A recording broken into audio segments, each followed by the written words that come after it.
약성경 누가복음 18장 15절에서 17절까지 말씀입니다. 누가복음 18장 15절에서 17절까지 말씀.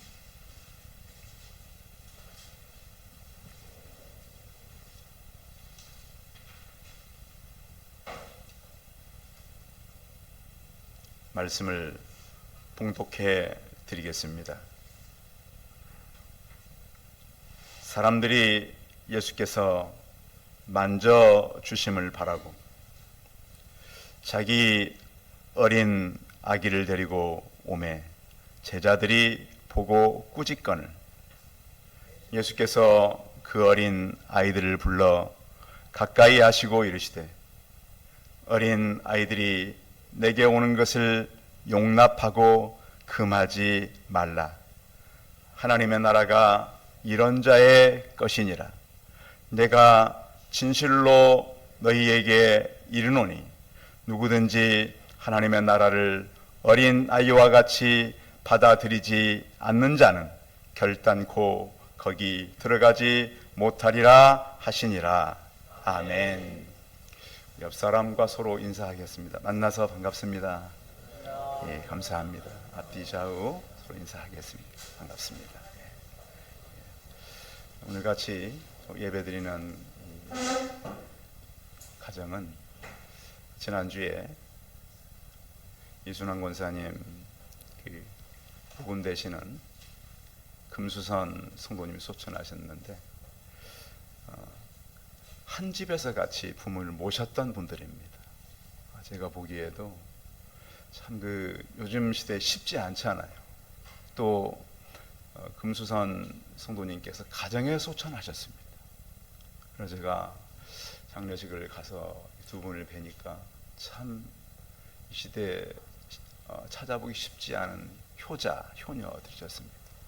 우리 좀 장례식 마치고 오셨지만 좀 그들의 수고, 이들의 평생 아버님을 잘 모신 것에 격려에 좀 박수를 좀 드리면 좋겠어요. 네, 고맙습니다. 네, 감사합니다. 네. 저도 알거든요. 저희 가족은 사실 같이 있다가 도저히 안 돼서 서로가 이렇게 나누어지는 일이 있었는데 이분들은 마지막까지 부모님을 잘 모셨습니다. 그래서 제가 사흘 동안 장례식 가서 이렇게 뵈니까 참 점잖으시고 또 후손들이 참 복을 받겠다 이 생각을 하게 됐습니다. 아무튼 교회를 대표해서 제가 감사드립니다. 또 우리 권사님 교회에 올 수 있도록 뒤에서 계속해서 저희를 이렇게 마음을 평안하게 이루셔서 감사하고 또 권사님 같이 사시니까 이제 계속해서 우리 권사님 잘 또 사위님과 따님이 잘 대해주시고 꼭 효도를 잘 해서 아버님처럼 훌륭하게 모시면 감사하겠습니다. 고맙습니다. 제가 어릴 때 일입니다. 제 기억력이 별로 안 좋다고 이제 저희 아내는 늘 얘기하는데 제가 생각하면 비교적 어릴 때 기억은 그래도 제대로 될 기억이 많이 있습니다. 그 중에 하나가 제 형과 저와 제 여동생이 어른들이 이제 빨래하는 우물가에 한번 간 적이 있었어요. 그러니까 우리가 6남매인데 우리 3명일 때예요. 그러면 제가 아주 어릴 때인데 그때 기억하는 거 보면 기억이 좀 나쁘진 않은 거잖아요. 그렇죠? 우리 3명이 갔어요. 그 밑에는 없었어요. 갔는데 왜 모르는 할머니가 막 우리 3명을 씻겨주는 거예요. 그래서 지금도 기억나요. 우리 순이 애들 왔네? 그러면서 우리를 막 깨끗하게 씻겨서 우리 집으로 돌려보내는데 우리는 몰랐어요. 누군가. 저는 아주 어릴 때니까. 나중에 보니까 그분이 저희를 시켜주면 저희 외할머니셨어요. 그러니까 저희 생각해봐요. 저희 어릴 때도 그렇게 환경이 좋지는 않았잖아요. 그래서 셋이 놀다가 엄마는 어디 가고 우리 셋이 우물가를 지나가는데 할머니 한 분이 팍 데려다가 씻겨서 깨끗하게 씻겨서 외할머니니까 그럴 수 있었잖아요. 여러분 사실 이 할머니 할아버지랑 사는 사람들은 정서적으로요 굉장히 좋습니다. 요즘 이렇게 저도 가끔씩 집에서 어른들이랑 같이 살았던 아이들이 훨씬 더 친근해요. 사람들하고 잘 지내고. 그래서 어린이 주일이 되면은 아이들이 어른들이 같이 살아가는 이런 복되다는 생각을 합니다. 저는 어릴 때 사실 아버지에게보다는 저희 할아버지에게 많이 배웠습니다. 왜냐하면 저희 할아버지께서 초등학교 6학년 때까지 살아 계셨거든요. 그래서 어릴 때 위기를 만났을 때, 그리고 할아버지는 이제 어부셨기 때문에 늘 그 큰 태풍을 만날 때 아주 결정적인 때잖아요. 그럼 판이 몇 판이다? 두 판이다. 딱 그러면서 살지 죽을지를 결정해야 되는 그때. 근데 아버님은 그런 일을 별로 안 하셨는데 할아버지는 실제 바다에 나가 그런 일을 하셨던 분이셔서 그런 얘기를 해주시고, 낚싯대를 만들 때 이렇게 줄을 어떻게 매는지, 또 이제 위급할 때 빨리 사람이 이렇게 힘으로 못 당하잖아요. 위급할 때 줄 같은 걸 당겨야 되니까 그때는 어떤 식으로 빨리 휘감는지 이런 것들을 잘 가르쳐 주셨어요. 그래서 어린 아이들이 혹시 여러분 주변에 있다면 우리 어르신들이 평생에 배운 것들을 잘 가르쳐 주고, 또 우리가 아무리 요즘에 학교에 가서 좋은 훌륭한 교육을 많이 받는다 그래도 가정교육을 넘을 수는 없습니다. 또 가정교육 중에 가장 중요한 건 말입니다. 말. 그래서 그 사람들이 대화를 하는 걸 보면 미래를 알 수 있고, 그 가정의 대화는 윗대로부터 계속 이어온 대화이기 때문에 그 말 속에 미래가 숨겨져 있습니다. 그래서 오늘 어린이 주일을 우리가 맞아서 어떤 주변에 우리 어르신들 손자 손녀가 있거나, 또 우리 청년들은 조카들이 있거나, 또 주변에 어린 아이들이 있다면 그들의 미래를 축복해주고, 또 좋은 장점들을 발견해서 얘기해 주는 것도 아이들의 미래 성장에 큰 도움이 됩니다. 늘 혼나던 아이가 교회 왔더니 교회 선생님이 자기가 지금까지 모르던 것을 가르쳐 줄 때도 있어요. 저는요, 제 외모 얼굴 중에 다른 사람과 좀 다른 게 하나 있어요. 여러분들 앞에서 잘 안 보이시죠? 제가 참 유해가 우리 여전사님 뭐라 하냐면, 너는 귀 사이가 비어있질 않고 머리가 꽉 차 있어. 저희 부모님도 얘기 안 해준 거예요. 저 보면 되게 여러분 귀하고 머리 사이가 약간 공간이 있잖아요. 없으세요? 저는 귀하고 이 머리 공간이 없어요. 귀까지 머리카락이 붙어 있어요. 되게 보면 여기 귀 뒤에는 머리카락이 없잖아요. 근데 그것을 우리 전사님이 가르쳐 주시더라고. 그래서 이분이 나를 그냥 보질 않는구나. 뭔가 자세히 보는구나. 그래서 누구에겐가 특별한 관심을 가질 때 그 사람 얘기는 들려요, 안 들려요? 들려요. 그래서 저는 어릴 때 교회에 가서 그분의 얘기는 굉장히 제 마음속에 깊이 들어왔어요. 그래서 제가 목회자가 된 것 같아요. 성도 여러분, 그래서 우리 주변에 관심을 가지고 좀 바라보시고, 또 그들에게 좋은 이야기들, 또 잘하는 것들, 그리고 언젠가는 저 혼자 공부하다 써놓은 글을 우리 전사님이 가지고 나가셨어요. 제 허락을 받지 않고. 근데 아마 읽어줘도 상관없다고 생각하니까 읽어줬던 것 같아요. 뭐라고 제가 썼냐면, 제가 그 노트에다가 열심히 공부, 그러나 공부가 인생의 전부는 아니다. 중학교 때 그런 기억이 나요. 그래서 하나님께서는 우리 각 사람이 교회에 왔을 때 또 주변 사람들로부터 관심을 받는 것은 참 중요한 것입니다. 오늘 많은 가족들이요, 겉으로는 평화로워 보여요. 그냥 밖에 나가서, 오늘도 어린이날인 날 전이니까 많은 사람들이 밖으로 나가잖아요. 이렇게 애들 데리고, 또 아빠들이 좋은 선물 이렇게 해주고, 또 엄마들이 맛있는 음식 준비해주고. 그런데 그 안에 보면 굉장히 많은 갈등들이 있어요. 요즘엔 아이들이 부모를 신고하는 거 아시죠? 요즘은 참 애들이 휴대폰을 다 갖고 있으니까 부모가 자기에게 함부로 하면 어떻게 해요? 경찰에 신고를 해요. 그래서 참 이제는 참 부모들도 이제 아이들을 함부로 할 수 없구나. 그런데 문제는 가정은 어느 가정이나 문제가 있는데 중요한 거는 문제가 없는 것이 아니라 문제를 잘 해결하는 가정이 아름다운 가정입니다. 그래서 문제가 생기면 어떤 문제를 가지고 꼭 그것 때문에 많은 더 큰 상처를 남기지 마시고 문제를 꼭 해결해 가시기 바랍니다. 오늘 성경에도 어떤 문제를 우리에게 말씀하고 있냐면 어른들이 아이들을 데리고 왔습니다. 그런데 우리 2000년 전 1세기 문화를 보면 아이들과 여성들은 숫자에 들어갔어요? 안 들어갔어요? 안 들어갔던 시대예요. 그러니까 여성들의 이야기는 공식적으로 채택이 됐어요? 안 됐어요? 안 됐어요.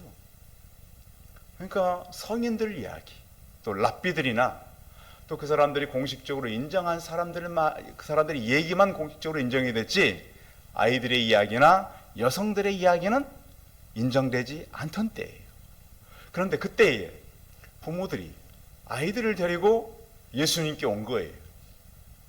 그러니까 제자들이 볼 때 애들은 지금 어른들을 지금 예수님께서 늘 교육하고 치료하고 그러잖아요. 거기 올 수 없다라는 생각을 갖고 있었어요. 그래서 제자들이 오히려 예수님의 사역을 도와줘야 돼요? 예수님의 사역을 방해해야 돼요? 도와줘야 되는데, 근데 지금 예수님 제자들은 애들을 막는 것을 도와준다고 생각했어요. 근데 예수님이 볼 때는 도와준 거예요? 막은 거예요? 막은 거예요, 지금. 그래서 오늘 예수님께서는 애들이 오는 것을 내버려 두고 용납해라. 그리고 그들을 기도해주고 축복해주는 그러한 이야기입니다. 자, 교회는 그래서 어린 아이부터 어른까지, 요즘에는 요람에서 무덤까지 세대를 말하는데 교회는 모태에서 천국까지입니다. 그래서 아이를 가진 임산부들 또 연세가 많은 어른들이 다 함께 모이는 것이 바로 교회입니다. 그래서 교회에서는 그러면 뭘 가르쳐야 되는가? 신명기서를 보면 이렇게 말씀합니다. 6장에 보면 오늘 내게 명하는 이 말씀을 너는 마음에 새기고, 그러니까 듣고 암송하는 것은 시간이 지나면 좀 지나버리죠. 그런데 새긴다는 건 좀 다르잖아요. 늘 새겨둬라. 내 자녀에게 부지런히 가르치며 집에 앉았을 때든지 길을 갈 때든지 누워있을 때든지 일어날 때든지 이 말씀을 강론할 것이며, 그러니까 부모님이 알아야 강론할 수 있겠죠. 그래서 적어도 부모님들은 구약의 역사, 신약의 역사, 그리고 예수 그리스도의 생애에 대한 이런 이야기들을 자녀들에게 잘 가르쳐 주어야 합니다. 가정에서요. 그래서 너는 그것을 내 손목에 매며, 그러니까 이제 글을 2000년 전에는 지금처럼 좋은 책이 없었어요. 그래서 이걸 갖다가 글을 써서 손목에 묶어주기도 하고, 또 미간에 붙여, 미간 아시죠? 이렇게 여기다 붙이고, 또 표로 삼고 내 집 문설주와 바깥문에 기록할지니라. 요즘 봄이 오면 여러분 큰 대문 앞에 뭐라고 돼 있어요? 이렇게 한문으로 써가지고 이렇게 써놓잖아요. 입춘 대길 이런 걸. 그러니까 이것이 어디서 유래된 거예요? 성경에서 유래된 거예요. 그래서 문 앞에 들어오고 나올 때 읽을 수 있도록 이렇게 해놔라.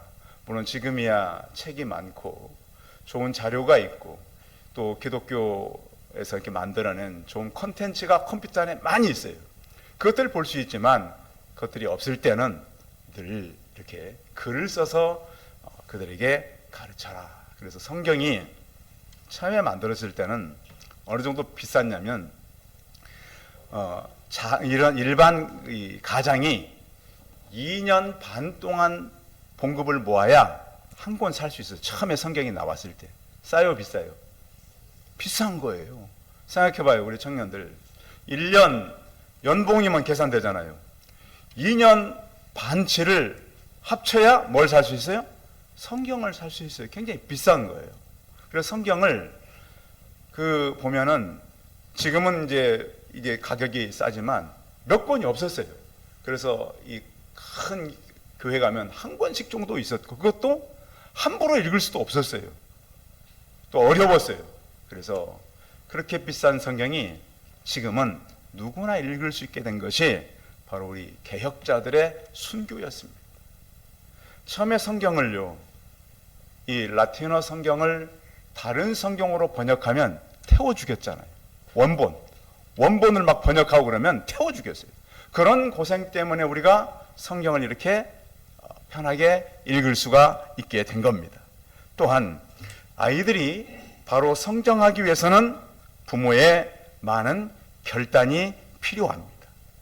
예수님께서는 그래서 이 아이들이 왔을 때 축복해 주시고, 또 믿음의 사람들이 믿음으로 아이들을 키워가는데, 아브라함을 통해서 아브라함의 복이 누구에게 흘러가요? 이삭에게. 이삭의 복이 야곱에게. 야곱의 복이 요셉에게. 요셉의 복이 요수아를 지나서 그 다음에 계속 역사를 넘어서 예수 그리스도까지 오게 되는 것입니다. 그래서 우리는 이 땅에 살면서 작은 예수로, 내 안에 계신 예수와 함께 살아가는 것입니다. 그래서 가정은 요즘에 보면 원래 이제 우리가 더불어 살 수 있도록 가정들이 이렇게 구성되어 있었잖아요. 저희 어릴 때는, 저희 동네는 집에 대문이 없었습니다. 여러분 동네도 그랬나요? 저희 동네는 대문 있는 집이 거의 하나도 없었어요. 요즘에 이제 어느 섬에 사슴 많아가지고 그 고생하는 섬이 있다는 얘기 들어보셨죠? 그분들이 얘기하더라고요. 보니까 사슴이 워낙 많아지니까 무덤 주변, 밭 주변에 전부 다 그물을 쳐놨어요. 그분이 나오셔가지고, 저희 동네는 예로부터 대문이 없는 마을이었습니다. 근데 사슴 때문에 사방에 그물을 지금 쳐가지고 다 담장을 만들었습니다. 그래서 보면은 모든 사람들은 되게 더불어 살 수 있도록 하셨어요. 근데 요즘은 어떻게 살아요? 경쟁 속에 살아가요. 그래서 아이들 교육에 참 많은 어려움이 있어요. 이제는 살아남으려면 경쟁해야 되잖아요. 그래서 서로가 도와주고, 서로가 어떤 어려움이 있으면 위로해 주는 것이 아니라 친구와 어떤 공부를 해서 이겨야만이 살아가는 시대.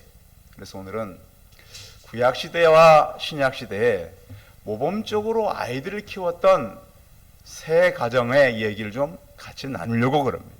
자, 출애굽기에 보면 나타나는 것이 바로 모세를 키웠던 모세의 어머니 요게벳이 소개되고 있습니다.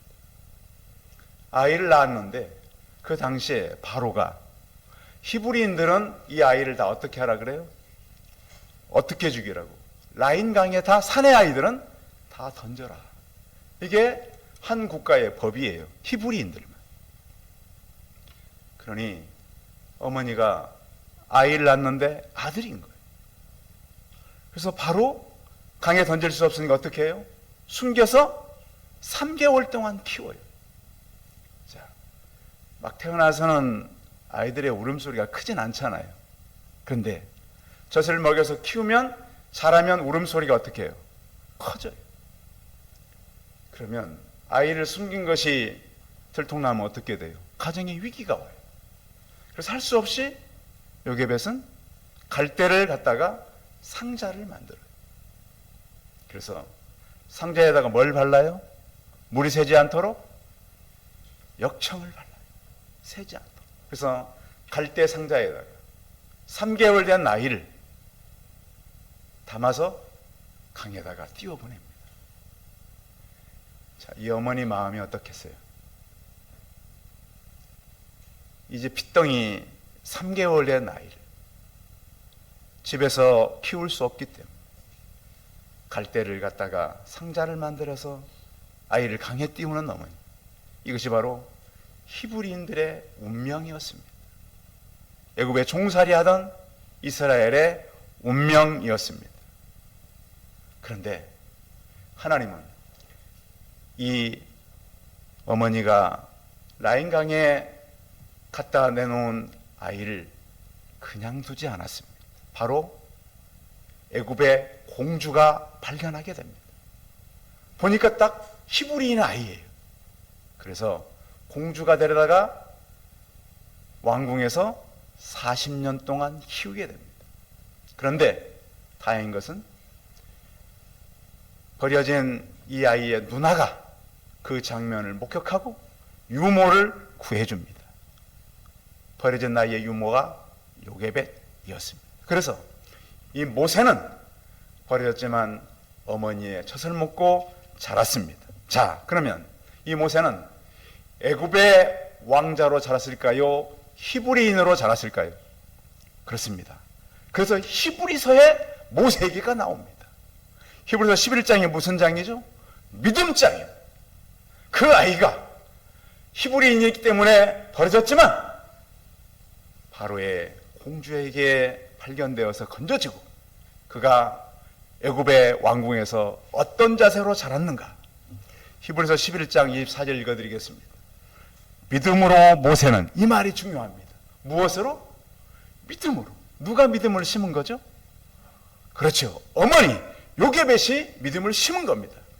장성하여 바로의 공주의 아들이라 칭함받기를 거절하고 도리어 하나님의 백성과 함께 고난받기를 잠시 죄악의 낙을 누리는 것보다 더 좋아하고 그리스도를 위하여. 근데 이때가 예수 그리스도가 오려면 한참 남은 때잖아요. 모세 때가. 예수님 오기 1500년 전이에요. 이것은 우리 안 집사님이 저를 잘 가르쳐 줬어요. 안 집사님은 워낙 역사에 대해서 한국사뿐만 아니라 세계 역사, 성경 역사까지. 그래서 이렇게 예수님께서 오시기 1500년 전에 살았던 모세가 그리스도를 위하여 수모를 애굽의 모든 보화보다 더 큰 재물로 여겼으니 이는 상 주심을 바라봄이라. 얼마나 삶이 달라요. 애굽의 왕이 될 수 있는 사람이었잖아요. 그런데 그것보다는 이제는 이스라엘의 지도자로 살기로 작정한 거예요. 요즘에 우리 드라마 보면 여러분 그 출생의 비밀 참 많이 나오잖아요. 여러분 그러면 자 보세요.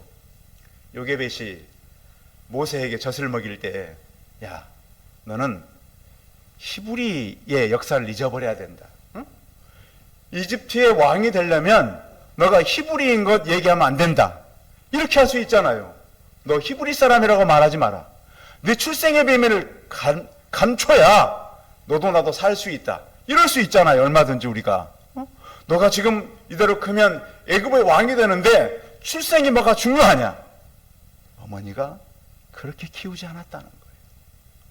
믿음이라고 하는 건 이렇게 사람의 관점과 앞으로 이 어린아이들이 어떻게 살 것인가를 결정하는 중요한 것입니다. 또 하나의 여인을 살펴본다면 바로 사무엘의 어머니 한나입니다. 사무엘이 태어날 때 사사시대가 어떤 시대입니까? 레위 지파들이 타락해가지고 아주 못된 짓을 하던 시대입니다. 그리고 그 당시에 제사장 엘리가 있었습니다. 엘리의 두 아들 홈니와 비느하스가 있었습니다. 이 사람들이 제사장들입니다. 하나님의 제사를 어떻게 했어요?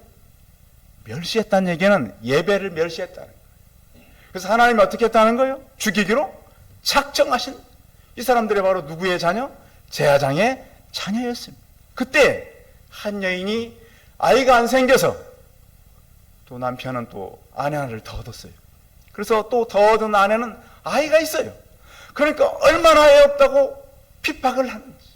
서열도 바뀌어요. 얼마나 억울한 일이에요. 아이가 없으면 서열이 바뀌던 시대, 끔찍하게 고난을 만나던 시대, 하나님 앞에 나가서 간절히 기도합니다. 하나님, 아이를 주면 내가 누구에게 드리겠다고요? 하나님께 드리겠다. 그래서 성경에 보면 이 한나가 하나님께 주신 아이를 이렇게 합니다. 사무엘상 1장 23절에 보면 그의 남편 엘가나가 그에게 이르되 그대의 소견에 좋은 대로 하여 그를 첫 때기까지 기다리라. 오직 여호와께서 그의 말씀대로 이르시기를 원하노라. 오늘도 우리 이순환 권사님 자녀분들이 오셨지만 저는 아내가 일할 수 있도록 그래도 돕는 남편도 훌륭하다고 오늘 생각을 합니다. 한나가 이 아이가 많이 큰 게 아니에요. 젖대기까지만 사무엘을 집에서 키웠어요. 젖대자마자 데리고 간다는데 남편이 허락했대요? 허락했다고요? 안 했다고요? 허락을 했다고요. 당신이 소견대로 해라. 그럼 굉장히 중요합니다. 그러니까 이제 가정의 달인데 사실은 우리 남편들이 아내에게 양보하는 게 쉽지는 않습니다. 그렇죠? 그래서 요즘에 그 세 가지 말 잘 들으라 그러잖아요. 자, 누구 말 잘 들으라고요?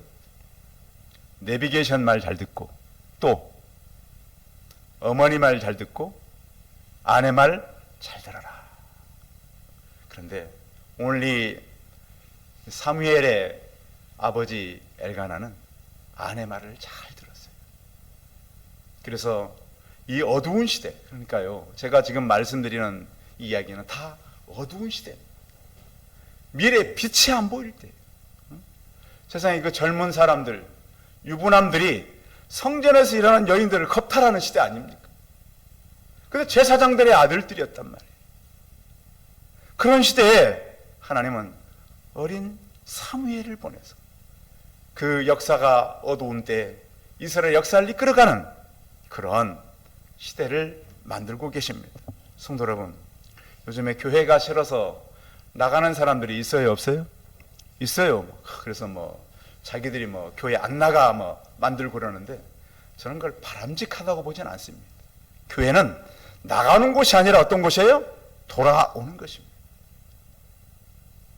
그래서 우리가 믿음으로 살면서 많은 사람들이 교회로 돌아와서 평안을 얻고 예수님의 사랑을 얻고 능력을 공급받는 그런 교회가 되시기 바랍니다.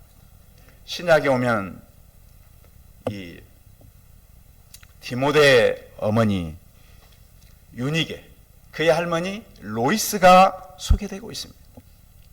바울이 나중에 이 디모데를 이렇게 평가합니다. 내가 밤낮 간구하는 가운데 쉬지 않고 너를 생각하여 청결한 양심으로 조상적부터 섬겨오던 하나님께 감사하고. 그 디모데 때문에 그 조상들이 칭찬받는 거예요. 내 눈물을 생각하여 너 보기를 원하면 내 기쁨이 가득하게 하려 함이니 이는 내 속에 거짓이 없는 믿음이 있음을 생각함이라. 이 믿음은 먼저 내 외조모 할머니 로이스와 내 어머니 유니게 속에 있더니 내 속에 있는 줄을 확신하노라. 그래서 디모데후서 3장 15절에 보면 또 어려서부터 성경을 알았나니 누구로부터 배웠을까요? 할머니로부터, 어머니로부터 디모데가 이 말씀을 배운 것입니다. 신약시대에 얼마나 기독교 핍박이 많았습니까? 나중에 이 디모데가 에베소 교회 목사님입니다. 순교를 당합니다. 그렇게 어두운 시대, 기독교가 핍박을 받던 시대에 하나님의 사람들을 키웠던 것은 다 어머니들이었습니다. 그래서 미국은 보니까 따로 어머니날이 따로 있더라고요. 우리는 무슨 날이라 그래요? 어버이날이라 그러잖아요. 그런데 어떤 몇 나라는 아직도 어머니날이 있어요. 어머니날. 자, 지금도 히브리인들, 유대인들은 누가 유대인이어야 유대인이 될 수 있을까요? 어머니입니다. 지금도 유대인들은요, 어머니가 유대인이어야만이 유대인이 될 수 있어요. 그런 것이 다 이렇게 모세, 또 그 이후에 모세 이후에 일어났던 많은 여인들의 역사를 그들이 가지고 있기 때문에 하는 것이 아닌가. 한나를 비롯해서 기도했던 이 디모데의 가족들의 얘기를 떠나서 하나님께서 우리에게 하시는 말씀은 뭐냐? 사무엘상 2장 10절에 보면 엘리의 아들들은 불량자라 여호와를 알지 아니하더라. 그래서 우리 부모들이, 자녀들이, 아이들이 불량자가 되지 않도록 자녀들을 믿음으로 잘 키워주시기 바랍니다. 하나님의 말씀은 살아있고 활력이 있습니다. 자유의 날선 어떤 검보다 예리하고 홍과 영과 관절과 골수를 찔러 쪼개기까지 하고 마음의 생각을 판단한다고 말씀하고 있습니다. 교회는 이 어린 아이들을 잘 이끌고 키워가야 됩니다. 요즘 아이들이 학교에 빠진 아이가 있어요, 없어요? 학교 빠진 아이는 별로 없어요. 근데 주일학교는 빠질 수 있어요. 청년들, 교수님들이 숙제 내주면 리포트 다 해가잖아요. 근데 교회 갈 때 교회에서 하는 일은 대충 할 수 있어요. 그런데 우리는 미래의 세대들이 이걸 가르쳐야 돼요. 시편 19편 10절에 보시면 하나님의 말씀은 금곧 많은 정금보다 더 사모할 것이며 꿀과 송이꿀보다 더 달도다고 말씀합니다. 그래서 아이들이 어릴 때 자랄 때 부모님들이 역할을 잘 해주시고 또 주의 교양과 훈계로 양육하라 그랬고 너희 자녀를 노엽게 하지 말라고 그랬습니다. 지금 우리나라 대한민국 보면 이 실력 있는 사람도 많고 출세한 사람도 많습니다. 그러나 실력과 출세를 뽑으면 아무것도 남지 않습니다. 인삼답게 살지를 못합니다. 어린아이들은 연약하지만 미완성의 그릇입니다. 아직 그리지 않은 깨끗한 도화지와 같습니다. 그래서 우리는 각별한 사랑을 가지고 또 아이들은 예수 그리스도께서 핏값으로 사신 그런 자녀입니다. 실수도 많고 또 아직은 어리지만 무한한 가능성을 가지고 있습니다. 예수님이 아이들을 용납하고 아이들에게 복을 주고 금하지 말라고 한 것처럼 아이들을 축복하고 아이들이 오는 것을 기뻐하는 저와 우리 성도들 되시기 바랍니다. 기도하겠습니다. 전능하신 하나님, 하나님께서 우리를 이곳에 이끄심을 감사합니다. 어린아이들 제자들은 말렸지만 용납하라고 하였습니다. 주님께서를 붙들어 주시고 우리 가운데 하나님 놀라운 역사를 이루어 주옵소서. 주 예수 그리스도의 이름으로 기도하였습니다. 아멘.